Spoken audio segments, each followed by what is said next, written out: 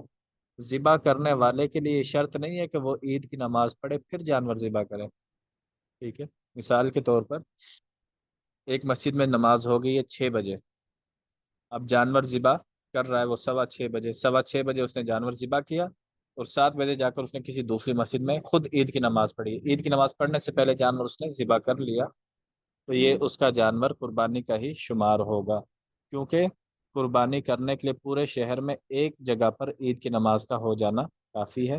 ذبح کرنے کے لیے عید کی نماز کا پڑھنا شرط نہیں ہے، عید کی نماز پڑھنے سے پہلے بھی آدمی جو ہے وہ قربانی کا جانور ذبح کر سکتا ہے۔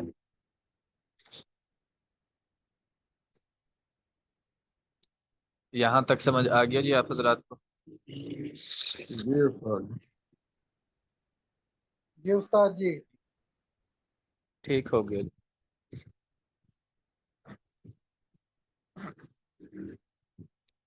اچھا جی، اگلا باب ہے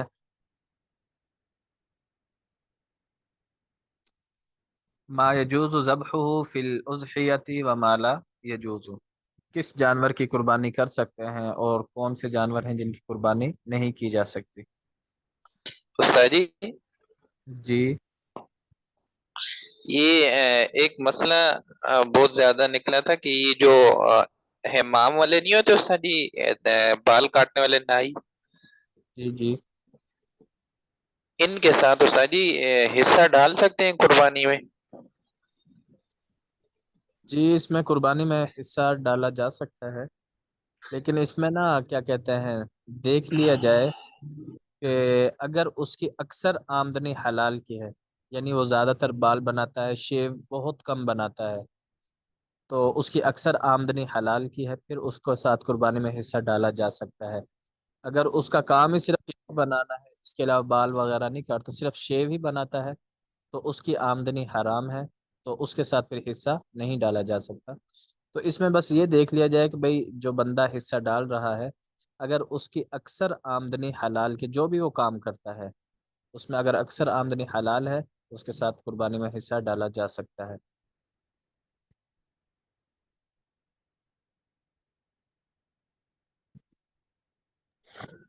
جی استاد جی، جزاک اللہ۔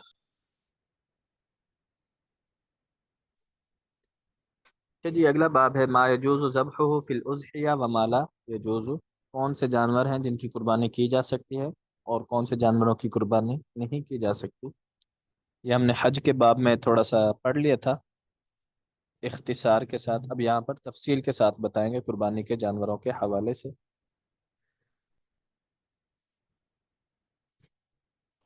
فرماتے ہیں لا تصح الاضحیہ الا بالنعام من الابل والبقر والجاموس والغنم، قربانی جائز نہیں ہے یا درست نہیں ہوتی مگر ان جانوروں میں سے، وہ اونٹ میں سے ہو، ابل اونٹ ہو، والبقر گائے ہو، جاموس بھینس ہو، غنم بکری ہو، اونٹ گائے بھینس اور بکری، تو یہ 4 قسمیں ہیں، ان 4 قسموں میں سے جو ہے قربانی کی جا سکتی ہے۔ بکری کے اندر دمبے وغیرہ بھی شامل ہیں۔ اچھا جی، آگے کہتے ہیں ولا يجوز ذبح الحيوان الوحشی فی الاضحیہ، اور جائز نہیں ہے وحشی جانور کا ذبح کرنا قربانی کے اندر۔ وحشی سے مراد وہ جانور جو انسانوں سے مانوس نہ ہوتا ہو، جیسے ہرن ہے، نیل گائے ہے، یہ جانور حلال ہیں، ان کا گوشت کھایا جاتا ہے، ٹھیک ہے، لیکن چونکہ یہ جانور انسانوں سے مانوس نہیں ہوتے اس لیے ان کی قربانی نہیں کی جا سکتی۔ قربانی صرف انہی جانوروں کی ہوگی جو انسانوں سے مانوس ہوتے ہیں، وہ اوپر بیان کر دیے ہیں، اونٹ، اونٹنی، گائے، بیل، بھینس اور بکری، دمبا وغیرہ۔ اب آگے جو ہے وہ ان کے بارے میں بتا رہے ہیں، الشاۃ من الغنم، بکری جو ہے تجزئ عن واحد، یہ ایک آدمی کی طرف سے کفایت کرے گی، یعنی بکری سے ایک آدمی کی قربانی ادا ہوگی۔ والناقۃ والبقرۃ والجاموس، ناقہ اونٹنی، اونٹنی، گائے اور بھینس، تجزئ عن سبعۃ اشخاص، یہ کافی ہو جائے گا 7 لوگوں کی طرف سے، بکری ایک آدمی کی طرف سے، گائے بھینس بڑے جانور ہیں یہ 7 آدمیوں کی طرف سے کافی ہو جائیں گے۔ بشرط ان یکون نصیب کل واحد منہم سبعها، لیکن شرط یہ ہے کہ ان میں سے ہر آدمی کا 7واں حصہ ہو، پورا پورا 7واں حصہ ہو۔ تو اس اعتبار سے جو بڑا جانور ہے اس میں 7 آدمی شریک ہو سکتے ہیں۔ فإن نقص نصیب واحد منہم عن السبع، اگر کسی ایک کا حصہ بھی 7 سے کم ہو گیا، فلم تصح عن الجمیع، تو کسی کی قربانی بھی درست نہیں ہوگی، تو اس لیے 7واں حصہ پورا پورا ہونا چاہیے ہر ایک کا۔ آگے کہتے ہیں وَإِنَّمَا يَصِحُّ ذَبْحُ الْبَقَرَةِ وَالنَّاقَةِ وَالْجَامُوسِ فِي الْأُضْحِيَةِ، اور جائز ہے گائے کو ذبح کرنا، اونٹنی کو ذبح کرنا اور بھینس کو ذبح کرنا قربانی میں، ان سبعۃ اشخاص، 7 لوگوں کی طرف سے، اذا کان واحد منہم یرید القربہ بالذبح، جبکہ ان میں سے ہر شخص کا مقصد یا مقصود ذبح کرنے سے اللہ تعالیٰ کی رضا ہو، اللہ تعالیٰ کی قربت ہو، یعنی اللہ تعالیٰ کی رضا کے لیے ساتوں کے ساتوں کا جانور میں شرکت کرنا ضروری ہے۔ اما اذا کان واحد منہم یرید اللحم، اگر ان میں سے کوئی ایک شخص بھی گوشت کھانے کی نیت سے شریک ہو گیا، فلا تصح الاضحیہ عن الجمیع، تو کسی کی قربانی بھی درست نہیں ہوگی۔ تو اس لیے قربانی کے جانور میں جب شریک ہوں تو اس میں تحقیق کر لی جائے، یا جو شخص جانور لے کر آیا ہے اور اس جانور میں دوسرے لوگوں کو دعوت دے رہا ہے کہ اس جانور میں آ کر تم حصہ لے لو، تو اس کی یہ ذمہ داری بنتی ہے کہ وہ لوگوں سے تحقیق کرے، ساری ذمہ داری اسی کی ہے، وہ تحقیق کرے کہ جانور میں حصہ کس نیت سے لے رہے ہیں، نیت اللہ تعالیٰ کی رضا کی ہونی چاہیے، اور دوسرا وہ مال حلال سے اس میں شرکت کرے۔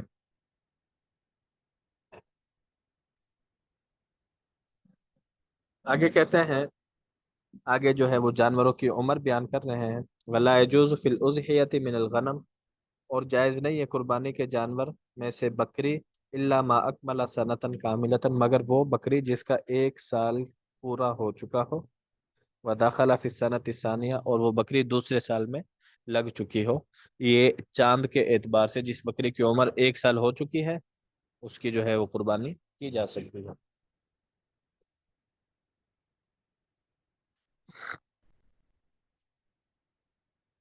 ويجوز في الأضحية ذبح الجزع من الزأن إذا أتى عليه أكثر الحول، اور جائز ہے قربانی میں دمبے کا ذبح کرنا، دمبے میں سے جزع کا لفظ استعمال کیا، جزع بولتے ہیں وہ دمبا یا وہ جانور جس کی عمر 6 مہینے سے زیادہ ہو چکی ہو، سال سے کم ہو، اس کو جزع بولتے ہیں۔ تو کہتے ہیں کہ دمبوں میں جزع جانور کی قربانی کی جا سکتی ہے، اذا اتا علیہ اکثر الحول، جب اس کی عمر سال کے آدھے حصے سے زیادہ ہو جائے، یا سال کا اکثر حصہ اس کی عمر کا گزر چکا ہو، 6 مہینے گزر گئے ہیں یا 6.5 گزر چکے ہیں، 7 گزر چکے ہیں، یعنی 6 مہینے سے اس کی عمر زیادہ ہو چکی ہو۔ وکان من السمن، دوسری شرط ہے، پہلی شرط یہ کم از کم دمبا جو ہے وہ 6 مہینے کا ہو، کم از کم، اس سے کم ہوگا پھر دمبا جائز نہیں۔ دوسری شرط یہ ہے وکان من السمن بحیث یرا انہ ابن سنۃ، اور اتنا موٹا ہو دیکھنے سے وہ 1 سال کا لگتا ہو، موٹا تازہ ہو اور 1 سال کا لگتا ہو، پھر دمبے کی قربانی جائز ہے۔ 6 مہینے سے عمر زیادہ ہو چکی ہے اور موٹا تازہ ہو، اگر وہ اس کی عمر 6 مہینے سے زیادہ ہے لیکن وہ ہے بالکل کمزور ہے، موٹا تازہ نہیں ہے، پھر اس کی قربانی نہیں ہوگی جب تک سال کا نہ ہو جائے۔ تو یہ حکم 6 مہینے والا صرف دمبے کے لیے ہے۔ آگے کہتے ہیں استاد جی اکثر تو یہ بکری کو بھی ایسی، یہ بکری کے لیے خاص ہے یا بکری کے بچے بکرے کو بھی 6 مہینے کا اور دکھنے میں سال کا لگے، یعنی نہیں، صرف یہ دمبے کے لیے ہی ہے؟ صرف دمبے کے لیے ہے، بکری کے لیے یہ نہیں ہے، بکری کے لیے سال ہونا ضروری ہے۔ اور بکری کے بچے نر کے لیے؟ جی، دونوں کے لیے، بکرے کے لیے نر ہو یا مادہ ہو، سال گزرنا ضروری ہے۔ استاد جی سال لازمی ہے نا؟ اکثر تو کہتے ہیں کہ دکھنے میں سال کا لگے۔ نہیں، وہ صرف اس کے لیے ہے، دمبے کے لیے ہے، اچھا اچھا، یہ صرف دمبے کے لیے حکم ہے، ٹھیک ہے۔ نر ہو یا مادہ ہو، کہ اگر اس کی عمر 6 مہینے سے زیادہ ہو چکی ہے اور دکھنے میں سال کا لگتا ہو، پھر دمبے کی قربانی جائز ہے۔ بکرا بکری ان کا تو سال ہونا ضروری ہے۔ اوہ چلیں ٹھیک ہے جی۔ اچھا جی، اب آگے جو ہے وہ گائے اور بھینس، آگے کہتے ہیں ولا يجوز فی الاضحیۃ من البقر والجاموس، اور جائز نہیں ہے قربانی میں گائے اور بھینس، الا ما اکمل سنتین، مگر جس کی عمر 2 سال ہو چکی ہو، وداخل فی السنۃ الثالثہ، اور وہ تیسرے سال میں داخل ہو چکی ہو۔ گائے ہے، بیل ہے، بھینس ہے، جو بھی ہے، تو ان کی عمر 2 سال ہونا چاند کے اعتبار سے ضروری ہے۔ چاند کے اعتبار سے 2 سال کے ہو جائیں گے، تیسرے سال میں داخل ہو جائیں گے، پھر ان کی قربانی کی جا سکتی ہے۔ ولا يجوز فی الاضحیۃ من الابل، اور جائز نہیں ہے قربانی کرنا اونٹ کی، الا ما اکمل 5 سنوات، مگر اس اونٹ کی جو 5 سال کا ہو چکا ہو، وداخل فی السنۃ السادسہ، اور چھٹے سال میں وہ داخل ہو چکا ہو۔ والافضل، اور افضل یہ ہے، ان یکون الحیوان الذی یذبح فی الاضحیہ، کہ جو جانور قربانی میں ذبح کیا جا رہا ہے، سمینا، وہ موٹا ہو، وسلیما من جملۃ العیوب، اور تمام عیوب سے صحیح سالم ہو، اس میں کسی قسم کا کوئی عیب نہ پایا جا رہا ہو، تو افضل یہ ہے ایسے جانور کی قربانی کی جائے۔ اب آگے جو ہے وہ کچھ عیوب بیان کر رہے ہیں کہ اگر یہ عیوب پائے جائیں گے تو قربانی جائز نہیں ہوگی۔ کچھ عیوب ایسے ہیں جو چھوٹے چھوٹے ہیں، تو چھوٹے عیوب پائے جا رہے ہیں، پھر قربانی ادا ہو جاتی ہے۔ تھوڑا سا بڑا عیوب پایا گیا، بڑا عیب پایا گیا، تو اس کی وجہ سے قربانی جو ہے وہ درست نہیں ہوتی۔ تو یہاں سے انشاءاللہ ہم کل آگے پڑھیں گے۔ یہاں تک سمجھ آ گیا آپ حضرات کو؟ جی استاد جی۔ ٹھیک ہو گیا جی۔ استاد جی اچھا چلو کل پوچھیں گے، اللہ حافظ۔ کیا چیز؟ وہ ایک سوال تھا، وہ قربانی عید کی، جو آپ نے کہا تھا نا کہ دوسرے دن نماز پڑھ سکتے ہیں اگر زیادہ لوگ رہ کے ہوں، تو اس کے لیے جو جامع مسجد ہے وہاں بھی آنا ضروری ہوگا؟ نہیں نہیں، جو اچھا عید کی نماز کا اصل حکم ہے وہ ہے کھلے میدان میں پڑھی جائے۔ تو آج جی کل چونکہ کھلے میدان اتنے ہیں نہیں، اس لیے لوگ جو ہے وہ مسجدوں میں پڑھ لیتے ہیں۔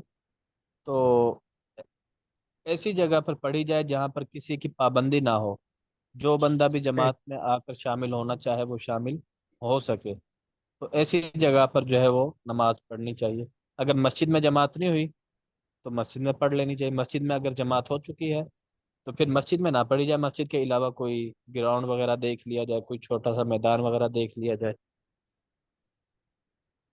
نہیں میں یہ پوچھ رہا ہوں، مثلاً اس دن اگر رہ گئے، جیسے دیہاتی علاقے ہوتے ہیں نا، لوگ ادھر سے رات کو جاتے ہیں عید الاضحیٰ اور اس میں شوال میں، اور وہ صبح وہاں پہ کوئی 9 بجے 10 بجے 10 15 بندے اکٹھے پہنچے ہیں، اب وہ عید کی جماعت تو ہو گئی ہے، اب وہ جامع مسجد میں پڑھیں یا اپنے گاؤں کی چھوٹی مسجد یا میدان میں پڑھ لیں دوسرے دن، یا اسی دن 12 1 بجے یا زور کے بعد؟ اچھا، اس میں ایک تو یہ ہے کہ جو عید کی نماز کا وقت ہے نا، یہ زوال سے پہلے پہلے کا ہے۔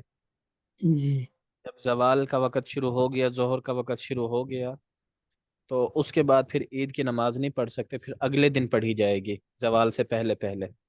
دوسری بات یہ ہے کہ اگر مسجد میں ایک مرتبہ عید کی جماعت ہو چکی ہے، پھر مسجد میں نہ پڑھی جائے، بلکہ مسجد کے باہر وہ کوئی ترتیب بنا لیں، کوئی میدان گراؤنڈ دیکھ لیں، کھلی جگہ دیکھ لیں۔ ٹھیک ہو گیا، ٹھیک ہو گیا، جزاک اللہ۔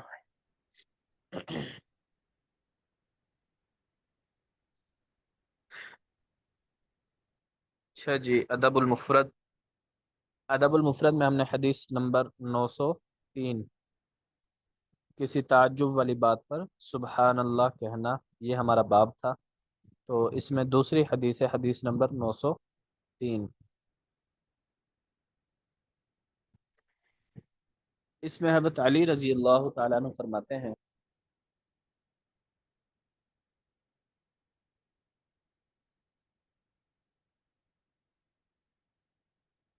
کان النبی صلی اللہ علیہ وسلم فی جنازت، کہ ایک مرتبہ آپ صلی اللہ علیہ وسلم جو ہے وہ ایک جنازے میں تشریف فرما تھے۔ فاخذ شیئا، آپ نے کوئی چیز اٹھائی زمین سے، لکڑی وغیرہ، فجعل ينكت به فی الارض، اور اس سے آپ نے زمین کو کھرچنا شروع کر دیا۔ زمین سے کوئی لکڑی اٹھائی یا پتھر نما کوئی نوکیلی سی چیز اٹھائی اور اس سے زمین کو کھرچنا شروع کر دیا۔ فقالا، اور فرمانے لگے ساتھ ساتھ، زمین نیچے سے کھرچ رہے تھے، کرید رہے تھے، اور ساتھ میں یہ فرما رہے تھے ما منکم من احد، تم میں سے ہر شخص، الا قد کتب مقعدہ من النار، اس کا ٹھکانہ لکھا جا چکا ہے جہنم میں، ومقعدہ من الجنہ، اور جنت میں بھی، یعنی ہر شخص کا ایک ٹھکانہ جنت میں بن چکا ہے اور دوسرا ٹھکانہ جہنم میں بن چکا ہے۔ ہر شخص کا دو ٹھکانے ہیں، ایک جنت میں بھی ہے اور ایک جہنم میں بھی ہے۔ قالوا یا رسول اللہ، تو صحابہ نے عرض کی یا رسول اللہ افلا نتکل علی کتابنا، کیا ہم اپنی تقدیر پر بھروسہ کر کے نہ بیٹھ جائیں؟ ہمارے لیے جنت میں جانا لکھا ہوا ہے تو ہم جنت میں چلے جائیں گے، دوزخ میں جانا لکھا ہوا ہے تو ہم دوزخ میں چلے جائیں گے، تو پھر ہمیں اعمال کرنے کی کیا ضرورت ہے؟ کیونکہ آپ نے فرما دیا جنت میں یا جہنم میں ہر بندے کا ٹھکانہ جو ہے وہ لکھا ہوا ہے۔ اچھا، وہ دوسری روایت ہے جس میں یہ آتا ہے کہ ہر بندے کا ٹھکانہ جنت میں بھی ہے اور جہنم میں بھی ہے۔ یہاں پر جو ہے نا، اس کا مطلب یہ ہے کہ ہر بندے کا ٹھکانہ لکھا ہوا ہے، یا تو وہ جنت میں جائے گا یا وہ جہنم میں جائے گا۔ تو صحابہ نے عرض کیا رسول اللہ، کیا ہم پھر اپنی تقدیر پر بھروسہ کر کے نہ بیٹھ جائیں، وندع العمل، اور اعمال کو چھوڑ دیں؟ قالا، تو آپ نے فرمایا نہیں، اعملوا، بلکہ تم نیک اعمال کرتے رہو، فکل میسر لما خلق له، ہر شخص میسر اس کے لیے آسان کر دیا جاتا ہے، لما خلق له، وہ اعمال جو جس کے لیے اسے پیدا کیا گیا ہے۔ اگر نیک اعمال کے لیے پیدا کیا گیا ہے تو نیک اعمال انسان کے لیے آسان بنا دیے جاتے ہیں۔ اگر انسان کا ٹھکانہ جہنم میں ہے تو اس کے لیے برے اعمال آسان بنا دیے جاتے ہیں، مزین کر دیے جاتے ہیں۔ قالا، پھر آگے آپ نے فرمایا اما من کان من اہل السعادہ، جو شخص خوش نصیب ہوگا، فسیسر لعمل السعادہ، اسے کیا کہتے ہیں، نیک بخت والے کام جو ہے یا خوش بختی والے اعمال اس کے لیے آسان کر دیے جائیں گے، اچھے اعمال اس کے لیے آسان کر دیے جائیں گے۔ اما من کان من اہل الشقاوہ، اور جو بدبخت ہوگا، فسیسر لعمل الشقاوہ، بدبختی والے اعمال اس کے لیے آسان کر دیے جائیں گے۔ ثم قرأ، پھر آپ صلی اللہ علیہ وسلم نے دلیل کے طور پر قرآن پاک کی یہ آیت پڑھی، فَأَمَّا مَنْ أَعْطَى وَاتَّقَى وَصَدَّقَ بِالْحُسْنَى، بے شخص جس نے اللہ کے راستے میں خرچ کیا، واتقى، اور تقوی اختیار کیا، وصدق بالحسنى، اور اچھی بات کی تصدیق کی۔ اس کے بعد والی آیت ہے فَسَنُيَسِّرُهُ لِلْيُسْرَى، کہ ہم اس کے لیے جو نیک کام ہے، آسان کام، اس کے لیے ہم بالکل آسان بنا دیں گے، نیک کام اس کے لیے بالکل آسان ہو جائیں گے۔